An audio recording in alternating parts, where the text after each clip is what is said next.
রাজধানীর মিরপুরে একটি কলেজের পেছনের সীমানা প্রাচীর ধসে 2 জন নিহত ও 7 জন আহত হয়েছেন। দুপুরে লাভ রোড মন্দির রোড এলাকায় টিসিবির পণ্য বিক্রির সময় এই দুর্ঘটনা হয়। প্রত্যক্ষদর্শীরা জানান, টিসিবির পণ্য নিতে মিরপুর বিশ্ববিদ্যালয় কলেজের দেয়ালের পাশে লাইনে দাঁড়িয়েছিলেন সাধারণ মানুষ। এ সময় হঠাৎ করেই কলেজের পেছনের সীমানা প্রাচীর ধসে পড়ে। এতে দেয়ালের নিচে চাপা পড়ে কয়েকজন নারী পুরুষ। স্থানীয়রা তাৎক্ষণিকভাবে উদ্ধার কাজ শুরু করে। পরে পুলিশ ও ফায়ার সার্ভিসের সহায়তায় আহতদের বিভিন্ন হাসপাতালে পাঠানো হয়। গুরুতর আহতদের হাসপাতালে নেওয়া হলে নাসিমা বেগম সহ 2 জনকে মৃত ঘোষণা করেন চিকিৎসক। নাসিমা বেগম মিরপুর 2 নম্বর জনতা হাউজিং এলাকার বাসিন্দা। দুর্ঘটনার কারণ খতিয়ে দেখা হচ্ছে।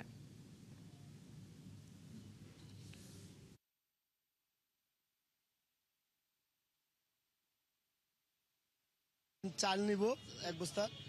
তো আমারও বলছে যে তুই জাগা, আমি পরে চালের বস্তা নিয়ে যাম। যাওয়ার 5 মিনিট পরে কাহিনীটা হয়েছে। পিলার গুলা নেই, একটা তো রড নাই ভাই, রড নাই। তারপরে আপনার যে একটা 13 ফুট যে লম্বা দেওয়ালটা, ওইখানে তো পাইনিং অবশ্যই বসানো উচিত। একটা বিকট আওয়াজ হয় এখানে, আওয়াজে পরে ওয়ালটা পড়ে যায় আর কি। তো এখানে ঠিক পাশে প্রতিদিনই টিসিবির চাউল সরবরাহ করা হয়। তো ওইখান থেকে যারা দাঁড়িয়েছিল তাদের মধ্যে 7 থেকে 8 জন আহত হয়। আমরা এখন পর্যন্ত 7 জনকে সংবাদ পেয়েছি। দেশ জুড়ে চলছে গ্যাসের তীব্র সংকট। এতে সময়ের সাথে তীব্র হচ্ছে গ্রাহকদের ভোগান্তির মাত্রা। প্রয়োজনীয় চাপ না থাকায় রাজধানীর অনেক সিএনজি পাম্প বন্ধ রয়েছে। ফলে জ্বালানি নিতে এসে ফিরে যেতে হচ্ছে অনেককে। দেশে বর্তমানে দৈনিক প্রায় 265 কোটি ঘনফুট গ্যাস সরবরাহ করা হয়। এর মধ্যে 2টি ভাসমান এলএনজি টার্মিনালের মাধ্যমে 90 থেকে 110 কোটি ঘনফুট গ্যাস জাতীয় গ্রিডে যোগ হয়। একটি টার্মিনাল বন্ধ হওয়ায় সরবরাহ কমেছে প্রায় 45 কোটি ঘনফুট। ফলে চাহিদার তুলনায় গ্যাস ঘাটতি আরও বেড়েছে। এতে দেশের শিল্প খাতেও দেখা দিয়েছে সংকট। সবচেয়ে বেশি ভোগান্তিতে পড়েছেন আবাসিক গ্রাহকরা। রাজধানীর মোহাম্মদপুর, ধানমন্ডি, কলাবাগান, কাঁঠালবাগান, মিরপুর, বাড্ডা, রামপুরা ও বাসাবো সহ বিভিন্ন এলাকায় দিনের বেশিরভাগ সময় গ্যাস থাকছে না। কোথাও সকাল থেকে গভীর রাত পর্যন্ত গ্যাসের চাপ এতটাই কম থাকছে যে রান্না করাই সম্ভব হচ্ছে না।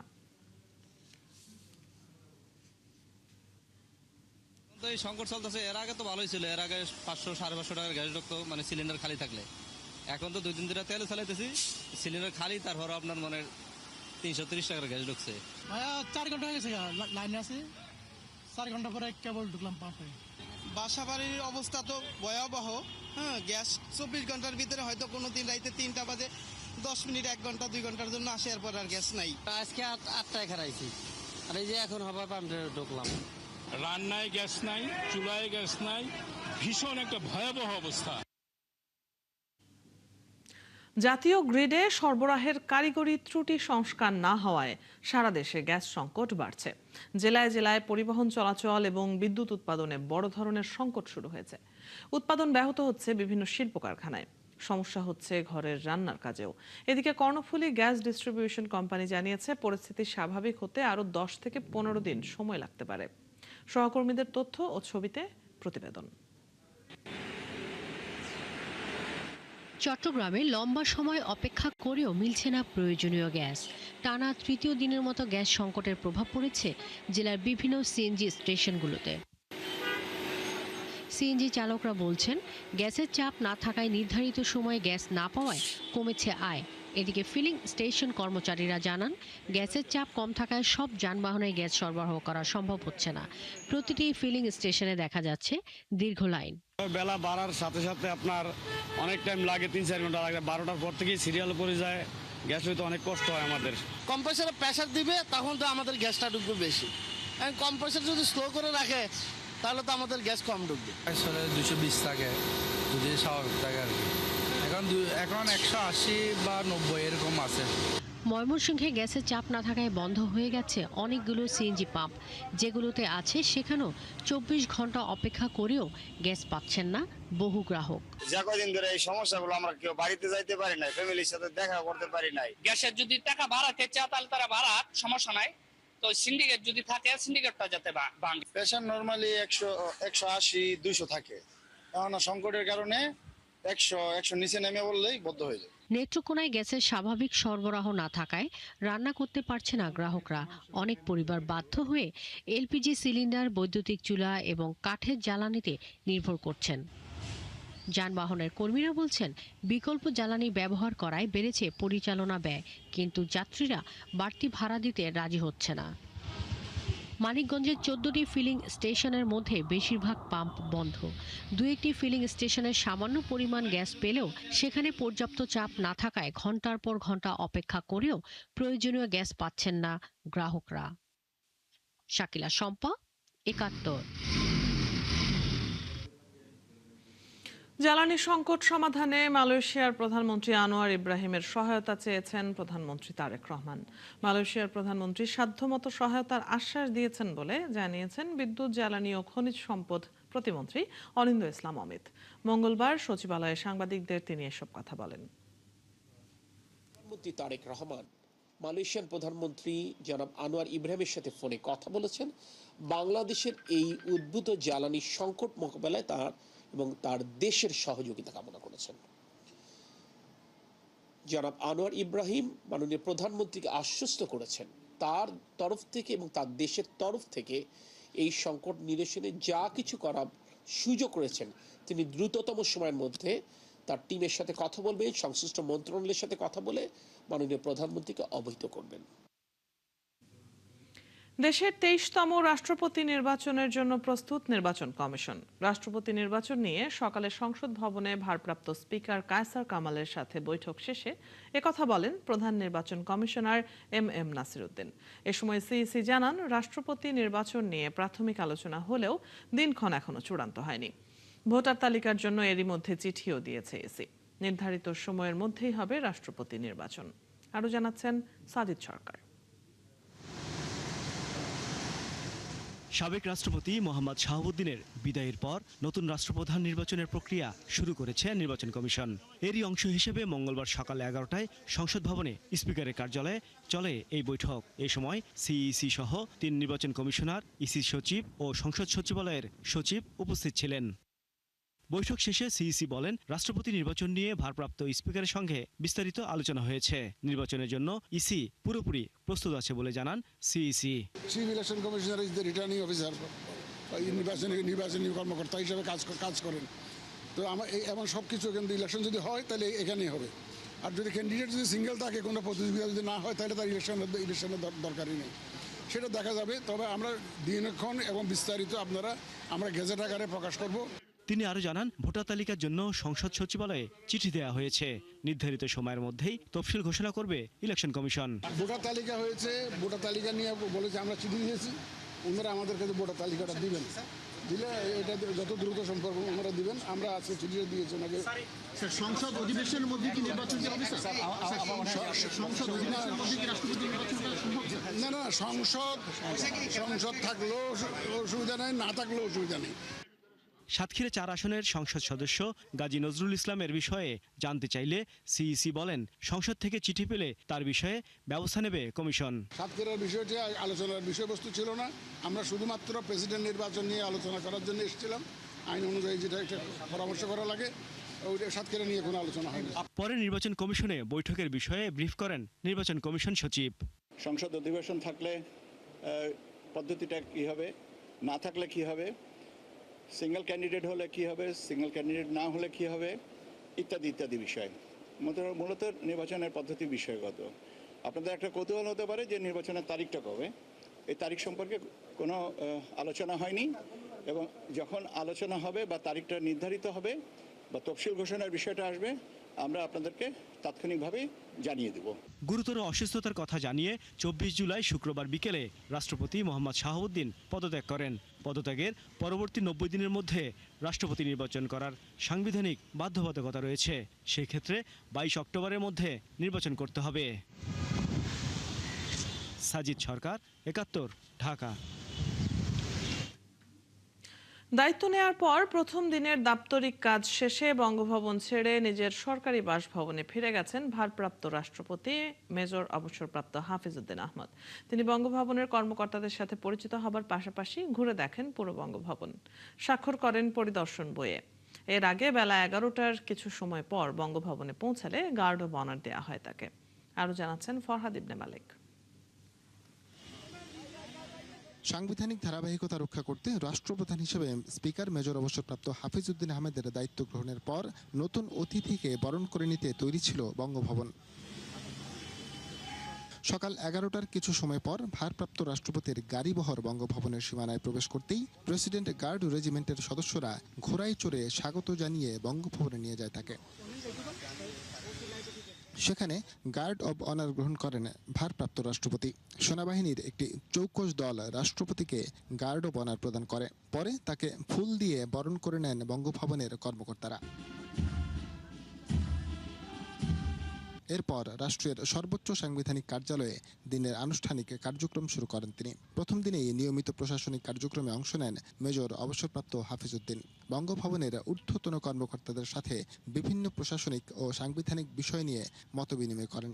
রাষ্ট্রপতির দপ্তরের চলমান কার্যক্রম সম্পর্কে প্রয়োজনীয় ব্রিফিংও গ্রহণ করেন তিনি। প্রথম কর্মদিবসে প্রয়োজনীয় দাপ্তরিক নথিতেও স্বাক্ষর করেন ভারপ্রাপ্ত রাষ্ট্রপতি। পরে জোহরের নামাজ শেষে দরবার হল সহ বঙ্গভবনের বিভিন্ন স্থাপনা পরিদর্শন করে দুপুর 1:30টার পর বঙ্গভবন ত্যাগ করেন হাফিজ উদ্দিন আহমদ। ফরহাদ ইবনে মালিক, 71, ঢাকা। রাষ্ট্রপতি হবার আগে ও পরে কোনো অনিয়ম করলে সাবেক রাষ্ট্রপতি মোহাম্মদ শাহাবুদ্দিনের বিরুদ্ধে ব্যবস্থা নেওয়ার সুযোগ আছে বলে জানালেন প্রধানমন্ত্রীর তথ্য উপদেষ্টা। আজ সচিবালয়ে নিয়মিত ব্রিফিংয়ে তিনি জানান, 32 যুগ্ম সচিবের চাকরির বয়স 25 বছর পূর্ণ হওয়ায় তাদের অবসরে পাঠানো হয়েছে। 2018 সালের নির্বাচনে অনিয়মের বিচার করার কথাও জানান তিনি। এ সময় উপদেষ্টা জানান, জুলাই আন্দোলনে স্নাইপার দিয়ে পুলিশই 7.62 mm বুলেট ব্যবহার করেছে। শারমিন নিরার প্রতিবেদন।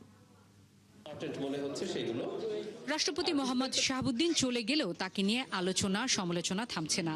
সংবিধানের 51 অনুচ্ছেদে তাকে দায় মুক্তি দিলেও অন্তত 3টি মামলার আবেদন হয়েছে তার বিরুদ্ধে। ইসলামী ব্যাংকের শেয়ার কেলেঙ্কারি, জুলাই আন্দোলনে মানবতা বিরোধী অপরাধের অভিযোগ রয়েছে বিদায়ী রাষ্ট্রপতির বিরুদ্ধে। প্রধানমন্ত্রীর তথ্য উপদেষ্টা জানান, মামলার বিষয়টি আদালতের এখতিয়ার। সংবিধান অনুযায়ী রাষ্ট্রপতি হবার আগে ও পরের অপরাধের বিচার করার সুযোগ রয়েছে।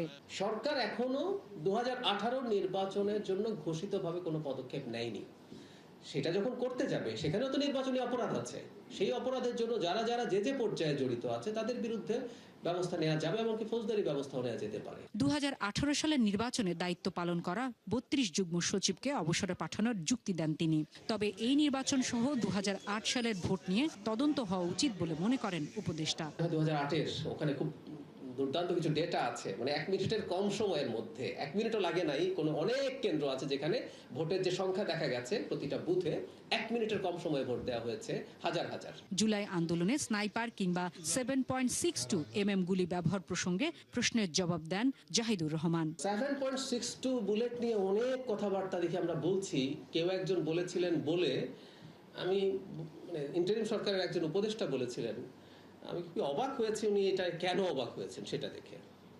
আমি এই বুলেটটা অনেক আগে, মানে 4-5 বছর আগে আমি পুলিশের একটা অস্ত্র নিয়ে লিখতাম। আপনারা দেখবেন পুলিশের হাতে যে অস্ত্র থাকে এর মধ্যে টাইপ 56 একটা রাইফেল, আমরা চাইনিজ রাইফেল বলি, দেখবেন আপনি সার্চ দেন পুলিশ, দেখবেন ওর হাতে একটা চাইনিজ রাইফেল বলে একটা রাইফেল আমরা চিনি, যেটা মিলিটারি গ্রেডের অস্ত্র পুলিশের হাতে ছিল।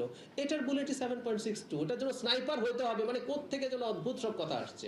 গ্যাস সংকট নিরসনে সরকার কাজ করছে জানিয়ে উপদেষ্টা বলেন, এর জন্য আগের সরকারগুলোর সিদ্ধান্তহীনতা দায়ী। দেশের 34টি কোম্পানির টুথপেস্টের মধ্যে 26টিতে ক্ষতিকর মাইক্রোপ্লাস্টিক পাওয়ার বিষয়টি উদ্বেগজনক জানিয়ে প্রধানমন্ত্রীর উপদেষ্টা বলেন, এটা খতিয়ে দেখবে সরকার। ব্রিক্স সম্মেলনে প্রধানমন্ত্রী তারেক রহমান ভারতে যাবেন কিনা সেই সিদ্ধান্ত এখনো হয়নি বলেও জানান উপদেষ্টা। শারমিন নীরা, 71, ঢাকা।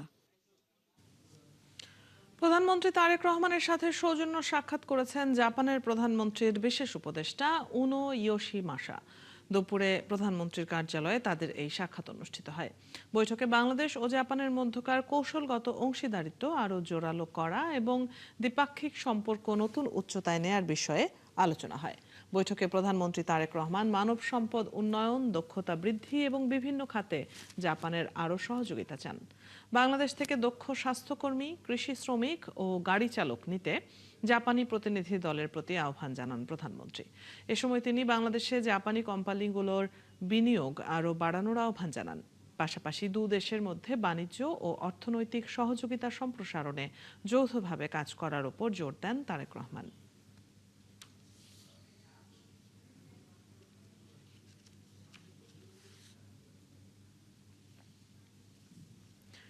দেশীয় প্রযুক্তিতে তৈরি ভেন্টিলেটর ও হাই ফ্লো অক্সিজেন মেশিন তৈরিকারকদের প্রশংসা করেছেন প্রধানমন্ত্রী তারেক রহমান।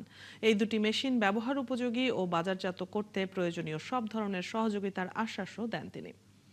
মঙ্গলবার সচিবালয়ে এক সভায় তিনি একথা বলেন। সভায় এই দুই মেশিনের কার্যকারিতা, সম্ভাবনা ও ভবিষ্যৎ পরিকল্পনা তুলে ধরেন সংশ্লিষ্টরা। এ সময় প্রধানমন্ত্রী বলেন, স্বাস্থ্য সেবায় আধুনিক প্রযুক্তির বিকাশে সরকার গবেষণা ও উদ্ভাবনকে সর্বোচ্চ গুরুত্ব দিচ্ছে। প্রয়োজনীয় পরীক্ষা নিরীক্ষা, মান যাচাই এবং উৎপাদনের ক্ষেত্রে সরকার সহযোগিতা দেবে। সভায় জানানো হয়, প্রয়োজনীয় অনুমোদন ও ক্লিনিক্যাল পরীক্ষা নিরীক্ষা শেষে এগুলো দেশের সব হাসপাতালে ব্যবহারের পাশাপাশি আন্তর্জাতিক বাজারেও রপ্তানির সম্ভাবনা রয়েছে।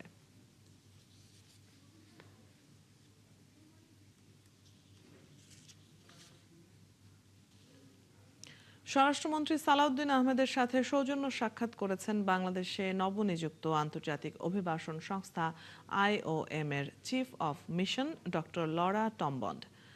সচিবালয়ে স্বরাষ্ট্রমন্ত্রীর অফিস কক্ষে এই বৈঠক হয়।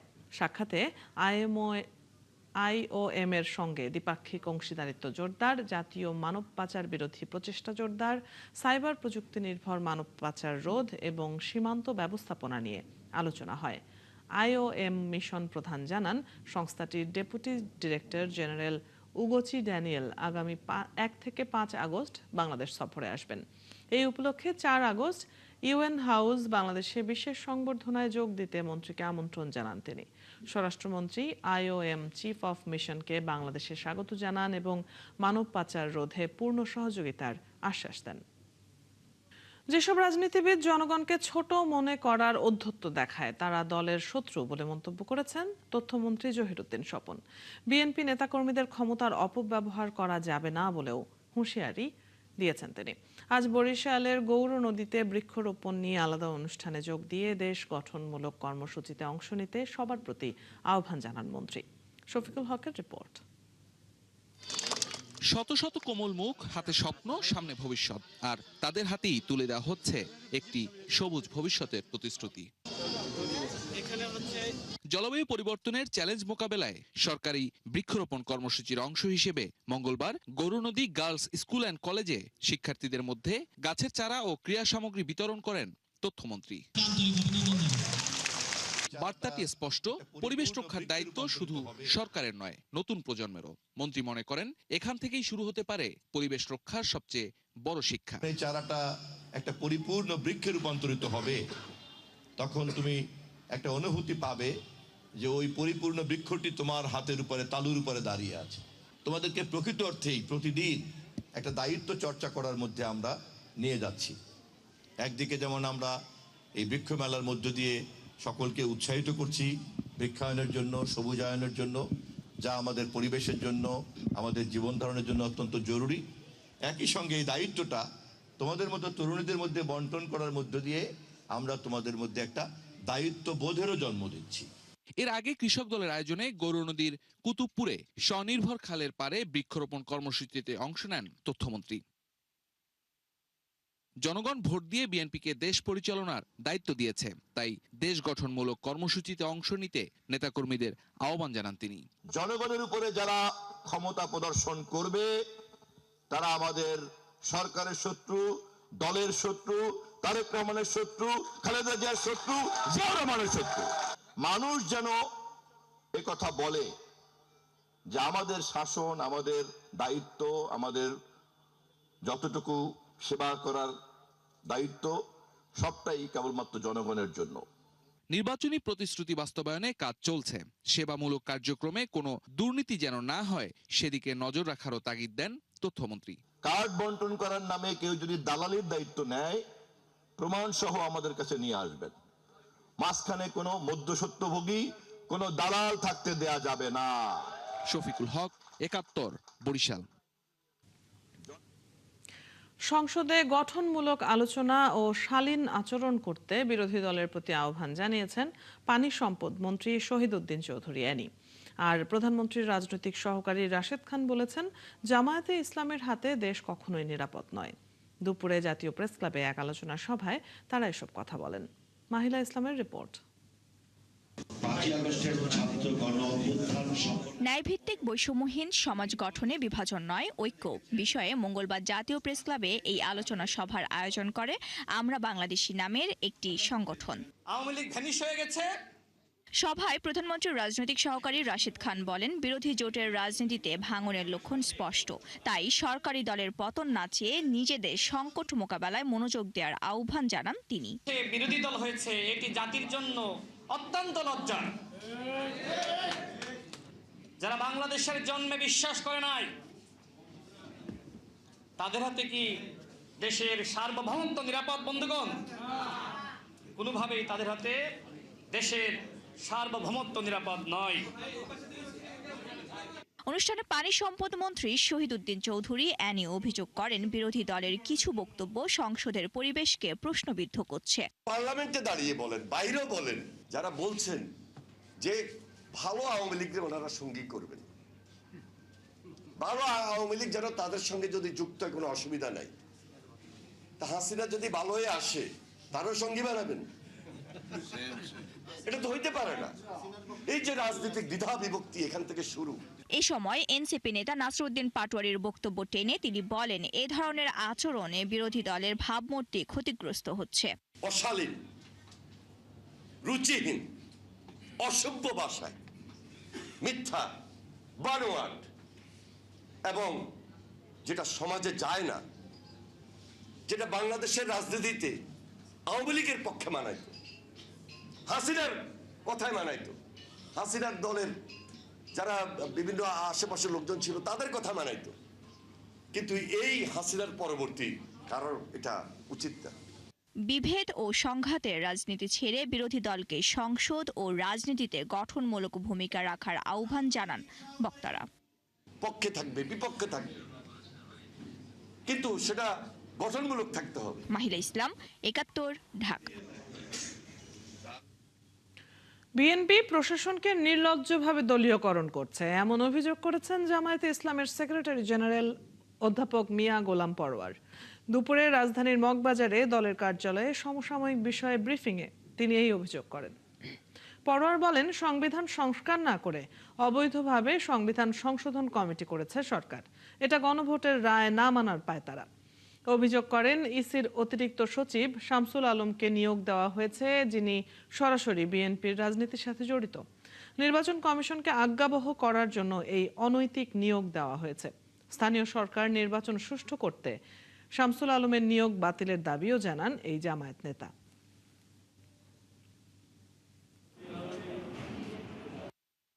জামাত ইসলামের পক্ষ থেকে এমন একটা বিষয় আপনাদের উপস্থাপন করব, সেটা হচ্ছে নির্লজ্জভাবে দলীয়করণ। প্রশাসনের বিভিন্ন পদে, সাংবিধানিক পদে, প্রশাসনিক পদে, সংবিধিবদ্ধ পদে, সরকারি বেসরকারি স্বায়ত্তশাসিত, কিভাবে এত অল্প সময়ে ক্ষমতাসীন একটি দল জাতির সাথে কৃত তার অঙ্গীকারকে খেলাফ করতে পারে, ভঙ্গ করতে পারে। আপনারাও তার সাক্ষী আছেন, আমরাও তার কিছু দৃষ্টান্ত আজকে পেশ করব এবং তীব্রভাবে এর প্রতিবাদ আমরা আজকের এই সাংবাদিক সম্মেলনের মাধ্যমে জানাবো। জুলাই গণ অভ্যুত্থান কোনো রাজনৈতিক ভাগ বাটোয়ারার জন্য নয়, এটি সর্বস্তরের জনগণের অর্জিত ফসল, এমন মন্তব্য করেছেন এনসিপির আহ্বায়ক নাহিদ ইসলাম। জুলাই গণ অভ্যুত্থান ফ্যাসিবাদের বিচার, সংস্কার ও আধিপত্যবাদের প্রশ্নে সবাইকে এক থাকার আহ্বান জানান তিনি। দুপুরে জগন্নাথ বিশ্ববিদ্যালয়ে জুলাই গণ অভ্যুত্থান নিয়ে আলোচনা সভায় বিরোধী দলীয় চিফ হুইপ এসব কথা বলেন। বিস্তারিত জুলিয়া তানহার প্রতিবেদনে। আমার ছেলের জন্য দোয়া করবেন, আল্লাহ তাকে জান্নাতুল ফেরদৌস দান করে। জুলাই আন্দোলনে জগন্নাথ বিশ্ববিদ্যালয়ের একমাত্র শহীদ শিক্ষার্থী ইকরামুল হক সাজিদ। স্বৈরাচার সরকারের বিরুদ্ধে প্রতিরোধ গড়ে তুলতে গিয়ে তিনি শহীদ হন রাজপথেই। ছেলে হারানোর কথা বলতে গিয়ে আবেগ আপ্লুত হয়ে পড়েন মা নাজমা খাতুন লিপি। দুনিয়াতে বেঁচে আছি ঠিক, কিন্তু এটাকে বেঁচে থাকা বলে হয় না। আমার একমাত্র ছেলে ছিল সাজিদ। আমার সাজিদ আজকে এখানে বসে থাকতো, আমি আসতাম না আজকে। আমি শহীদের মা হিসাবে এখানে আছি। জুলাই গণঅভ্যুত্থান নিয়ে মঙ্গলবার জগন্নাথ বিশ্ববিদ্যালয়ে জাতীয় ছাত্র শক্তির আলোচনা সভায় আবেগঘন এমন পরিস্থিতি তৈরি হয়। এতে সংগঠনটির সাধারণ সম্পাদক বলেন, বিএনপি ওল্ড স্কুল পলিটিক্সে আটকে গেছে। আমরা দেখছি এখন বিএনপি তারা নির্বাচিত সরকার গঠন করেছে। নির্বাচনের পরে জুলাই সংস্কার বাস্তবায়ন করা দরকার ছিল, তারাও সেখানে আমার মনে হয় যে ওল্ড এস্টাবলিশমেন্টে তারা ওল্ড স্কুল পলিটিক্সে তারা আটকে গিয়েছে। তারা এই পরিবর্তনের যে আকাঙ্ক্ষা ছিল তরুণদের মধ্যে, জুলাইয়ের বিপ্লবী ছাত্র জনতার মধ্যে, তারাও সেটা আমি মনে করি যে সেই আকাঙ্ক্ষা পূরণে ব্যর্থ হচ্ছে। অনুষ্ঠানে এনসিপির আহ্বায়ক নাহিদ ইসলাম বলেন, জুলাই গণঅভ্যুত্থান কোনো রাজনৈতিক ভাগ বাটোয়ারার জন্য নয়, এটি সর্বস্তরের জনগণের অর্জিত ফসল। আমরা মনে করি জুলাই গণঅভ্যুত্থান ছিল সকলের অংশগ্রহণে, এবং এটা বিএনপি জামাত এনসিপির না, এটা রাজনৈতিক দলের মধ্যে ভাগ বাটোয়ারা না, কেবল এটা জনগণের আন্দোলন, জনগণের গণঅভ্যুত্থান, সাধারণ শিক্ষার্থীদের গণঅভ্যুত্থান।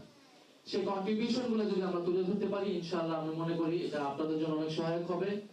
জুলাই চলমান থাকবে জানিয়ে বিরোধী দলীয় চিফ হুইপ আক্ষেপ করেন, গণভোটের গণরায় এখনও বাস্তবায়ন না হওয়ায় জুলাই গণঅভ্যুত্থান ফ্যাসিবাদের বিচার, সংস্কার ও আধিপত্যবাদের প্রশ্নে সবাইকে ঐক্যবদ্ধ থাকার আহ্বানও জানান তিনি। জুলাই গণঅভ্যুত্থান ফ্যাসিবাদ প্রশ্নে আমরা ঐক্যবদ্ধ আছি, আমরা ঐক্যবদ্ধ থাকবো, এবং সংস্কারের প্রশ্নে, আধিপত্যবাদের প্রশ্নেও আপনারা আপনাদের জায়গা থেকে কথা বলবেন। জুলিয়া তানহা, ৭১, ঢাকা। নারীর রাজনৈতিক অংশগ্রহণ ও নেতৃত্ব বাড়াতে জাগো ফাউন্ডেশন ট্রাস্ট এবং ওয়েলফেয়ার অ্যাসোসিয়েশন অফ ডেভেলপমেন্ট অল্টারনেটিভের আয়োজনে শুরু হয়েছে হার ভোট হার সিট নামে ক্যাম্পেইন। আজ রাজধানীর বনানীর প্লাটিনাম গ্র্যান্ড হোটেলে ক্যাম্পেইনের উদ্বোধনী অনুষ্ঠান ও অংশীজনদের নিয়ে একটি কর্মশালা হয়। ক্যাম্পেইনের উদ্দেশ্য রাজনৈতিক ও নাগরিক পরিসরে নারীর প্রবেশের সুযোগ তৈরি, সক্রিয় উপস্থিতি এবং সিদ্ধান্ত গ্রহণে নারীর অংশগ্রহণ বাড়ানো। অনুষ্ঠানে আলোচকরা জানান, সামাজিক রীতিনীতি, পারিবারিক বাধা, নিরাপত্তাহীনতা, অনলাইনে হয়রানি, বিভ্রান্তিকর তথ্য ও সম্পদে অসম প্রবেশাধিকার এখনও নারীর রাজনীতিতে আসার পথে বড় বাধা হয়ে আছে। ক্যাম্পেইনটিতে সহায়তা করছে ইউএন উইমেন।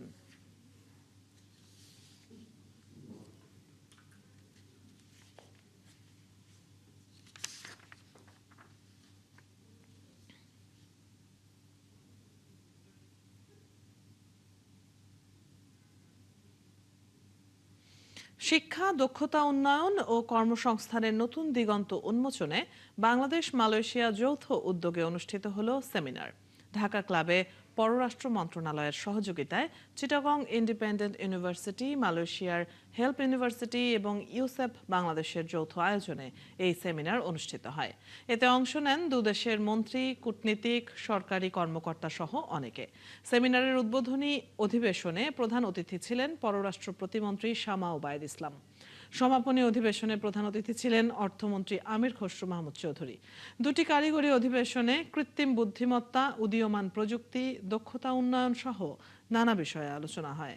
গেল ৬ বছরে দ্বিগুণ হয়েছে সরকারের পরিচালন ব্যয়, কিন্তু সেই গতিতে বাড়েনি রাজস্ব আয়। ফলে বাকি অর্থ সংস্থানে ভর করতে হয়েছে ব্যাংক ব্যবস্থায়। এ কারণে ২০২০-২১ অর্থ বছরের ৩২,৫০০ কোটি টাকার ঋণ। বিশ্লেষকরা মনে করেন, এই ধারা অব্যাহত থাকলে আগামীতে ভেঙে পড়তে পারে আর্থিক কাঠামো।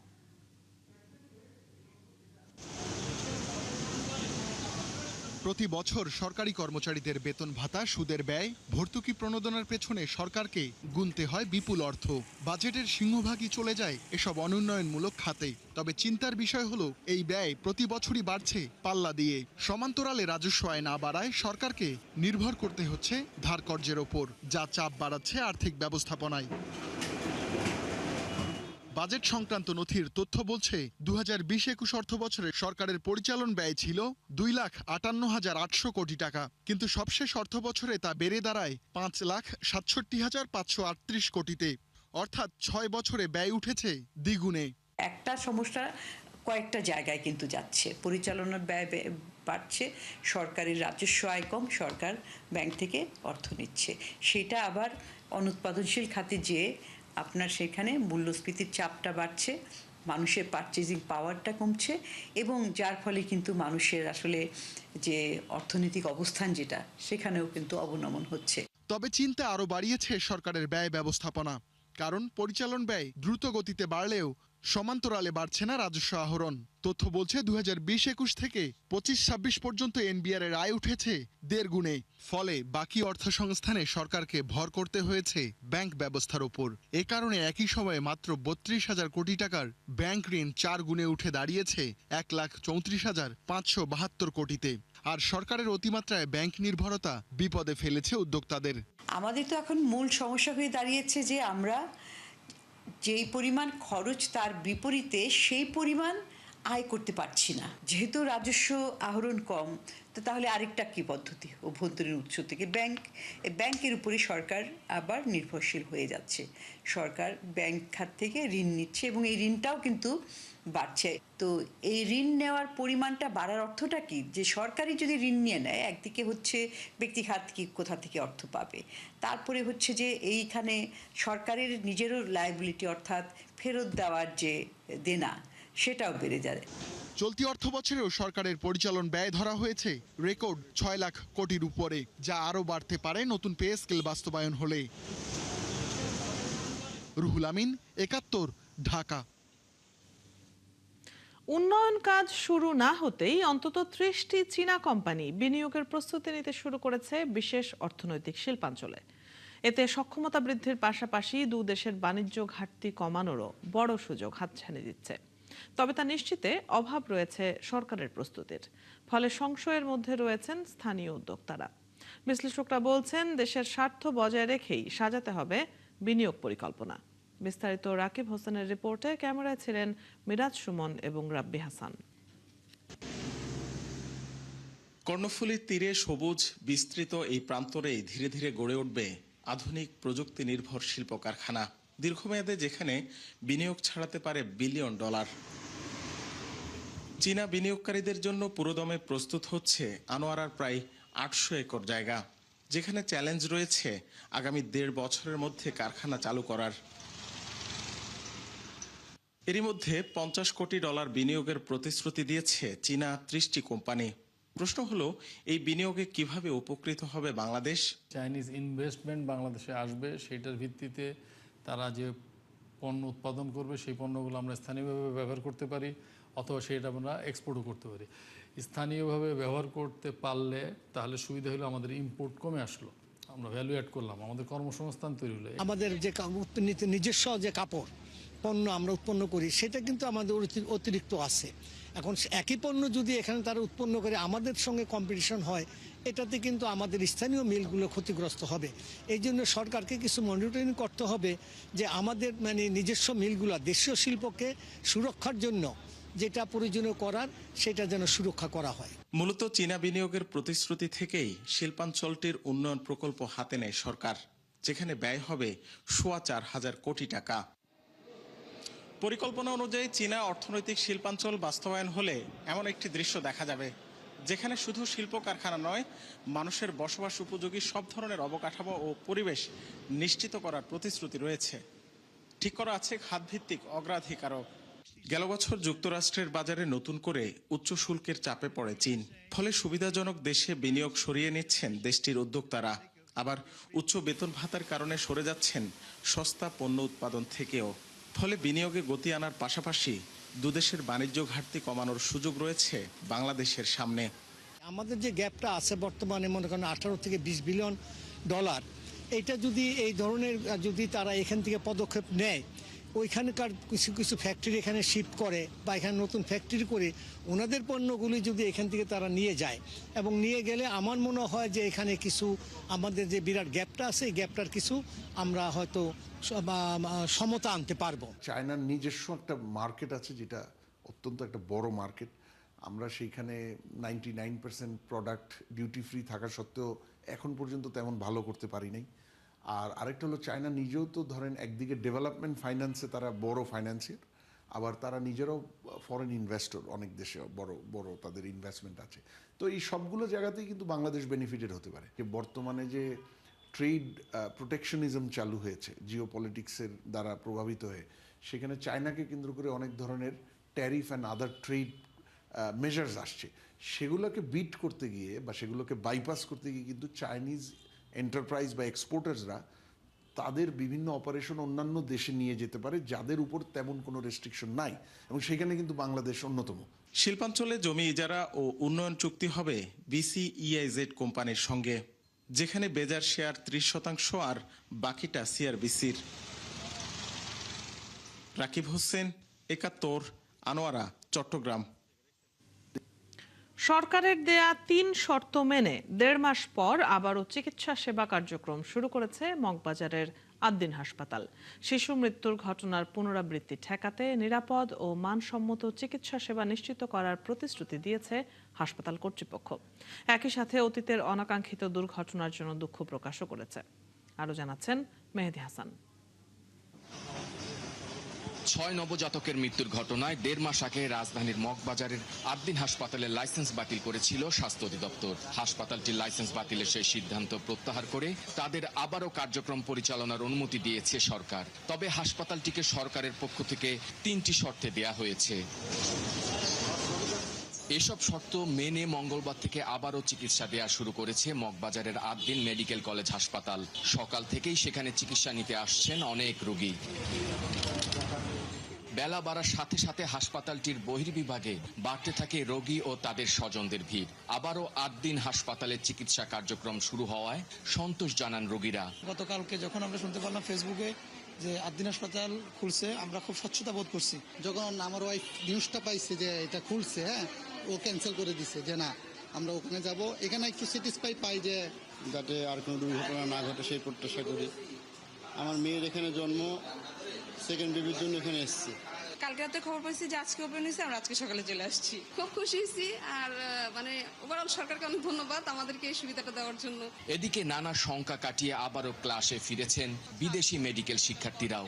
এতে উচ্ছ্বাস প্রকাশ করেন তারা। প্রায় 46 দিন পর হচ্ছে আমরা আমাদের কলেজের লাইসেন্স ফেরত পেয়েছি, তো আমরা এটা নিয়ে অনেক আনন্দিত। সবকিছু আমরা আশা করতেছি আবার ঠিক হয়ে যাবে, সামনে যেন এই ধরনের ভুল না হয়, যে যার জায়গা মতো সবাই এটাকে শুধরানোর চেষ্টা করবে। Thankful to our prime minister and health ministry, so we are glad, very glad.